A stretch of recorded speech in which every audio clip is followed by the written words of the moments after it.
उनका रिसीविंग ले लीजिए, आपको जो करना है कीजिए, हम कुछ नहीं सर, आप रिसीविंग कर दीजिए, आपको जो करना है कीजिए, हम कुछ नहीं बोल रहे। इस कुर्की जब्ती का आज तामीला कराया गया है मजिस्ट्रेट की उपस्थिति में। नमस्कार, आप देख रहे हैं न्यूज़ 4 नेशन और मैं हूं प्रियदर्शन।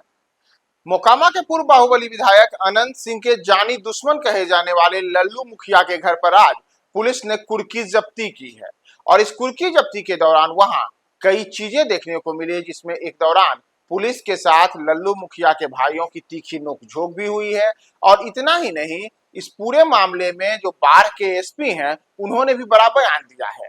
दरअसल आपको बताएं कि अनंत सिंह के जो जानी दुश्मन कहे जाते हैं लल्लू मुखिया, इन्होंने बाढ़ विधानसभा क्षेत्र से वर्ष 2020 में निर्दलीय प्रत्याशी के तौर पर चुनाव भी लड़ा था। हालांकि जो लल्लू मुखिया हैं, इनके ऊपर कई संगीन मामले चल रहे हैं। जैसे वर्ष 2020 के ही अगर हम विधानसभा चुनाव की बात करें तो उस दौरान इन्होंने बताया था कि हमारे ऊपर 15 मामले दर्ज हैं। और इतना ही नहीं, कुछ वर्ष पूर्व ही कमलेश हत्याकांड में भी इनका नाम लाया था और इस मामले को लेकर के अब यह पुलिस की पूरी कार्रवाई हुई है। तो जहां एक और लल्लू मुखिया के परिजनों का कहना है कि इस पूरे मामले में राजनीतिक साजिश के तौर पर लल्लू मुखिया को फंसाया जा रहा है, तो वहीं पुलिस ने ये पूरी कार्रवाई क्यों की, इसे लेकर के पुलिस की ओर से भी बड़ा बयान आया है। दरअसल आपको बताएं कि जो बाढ़ विधानसभा क्षेत्र में पिछली बार निर्दलीय प्रत्याशी के तौर पर किस्मत आजमाया था कर्णवीर सिंह यादव उर्फ लल्लू मुखिया ने, उनके घर पर आज संपत्ति कुर्क करने का जो आदेश कोर्ट का था उसके तहत पुलिस वहां पहुंची थी और बाढ़ के एसपी राकेश कुमार के साथ दलबल के साथ पुलिस की पूरी टीम वहां आई और तमाम चीजें वहां पे की गई। इस दौरान जो वीडियो सामने आए हैं उसमें कई किस्म की वहां पे कुर्की जब्ती में चीजें ली गई हैं, लेकिन चीजों के बीच जो वीडियो सामने आया है उसमें यह भी देखने को मिल रहा है कि कैसे लल्लू मुखिया के भाई और एएसपी राकेश कुमार के बीच में काफी नोकझोंक भी हुआ।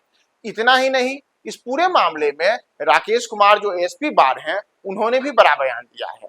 तो लल्लू मुखिया के ऊपर हुई यह कार्रवाई किन मामलों में हुई और जहां परिजनों का क्या कहना है और एएसपी का पूरे मामले में क्या कहना है, हम आपको बारी बारी से उनके पूरे बयान के साथ जोड़े जाते हैं, जिसमें लल्लू मुखिया के भाई क्या कह रहे हैं पहले यह सुनिए और उसके बाद राकेश कुमार बाढ़ एसपी इस पूरे मामले में हम जानकारी दे रहे हैं। आप लोग देखिए, सामने सड़क है, ट्रैफिक बाधित नहीं होना चाहिए। इनकी ड्यूटी जहाँ लगाई गई है उसमें यथावत अपने स्थान पर बने रहें।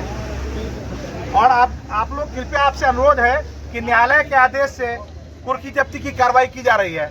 बहुत ज्यादा लोग जमा हुए हैं, आपसे अनुरोध है कि कृपया बाहर चले आए। शादी में भी आती है ना, तो शादी में तो सबका अपना कमरा होला जी। एक बात सुनिए, वो कमरा होता है कि हमारा कमरा है, नहीं तो आप रिसीविंग ले लेते,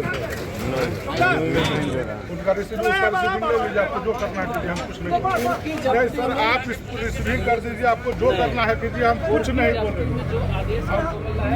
हम करने के लिए रोक नहीं, आपको हम रोक नहीं तो कर रहे हैं, दीजिएगा तो हम लोग फिर आगे कैसे जाएंगे सर, हम आगे कैसे जाएंगे? इन्वेंट्री बनेगा हमारा, वो इन्वेंट्री दे देंगे सर, आगे पूरा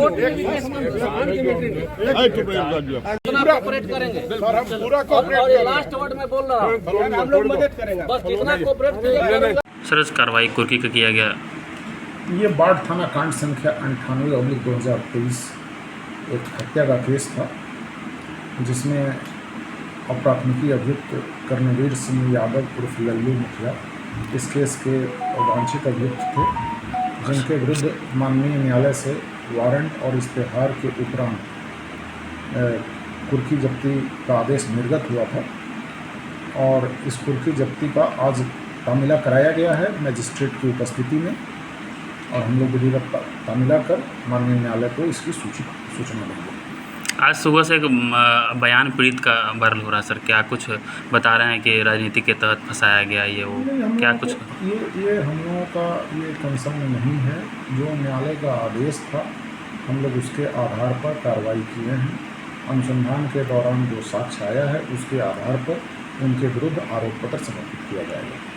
थैंक यू सर। अभी तक फरार हैं, तो आगे क्या पुलिस की कार्रवाई होगी सर? पुलिस की कार्रवाई विधि सम्मत होगी। माननीय न्यायालय के इश्तेहार के बाद ये न्यायालय में उपस्थित नहीं हुए, जो कि 174 IPC था, उसका 209 BNS है, उसके अंदर एक इनके विरुद्ध प्राथमिकी दर्ज किया जाएगा और इनके विरुद्ध माननीय न्यायालय से अनएक्यूटेड वारंट हम लोगों के पास होगा, जिसके आधार पर इनकी गिरफ्तारी होगी आरोप पत्र हम लोग समर्पित करेंगे और माननीय न्यायालय के द्वारा इस मामले में संज्ञान लेकर इनका विचारण किया जाएगा। मतलब एक और नया एफआईआर किया गया। नया एफआईआर विधि सम्मत ये है कि न्यायालय के द्वारा अगर इश्तेहार निकला हुआ है और इश्तेहार के बाद अगर कोई अभियुक्त सरेंडर नहीं करते हैं कोर्ट में, तो पहले वो 174A IPC का सेक्शन था जो कि अभी 209 BNS है, उसके अंतर्गत एक मुकदमा दर्ज होगा। Thank you.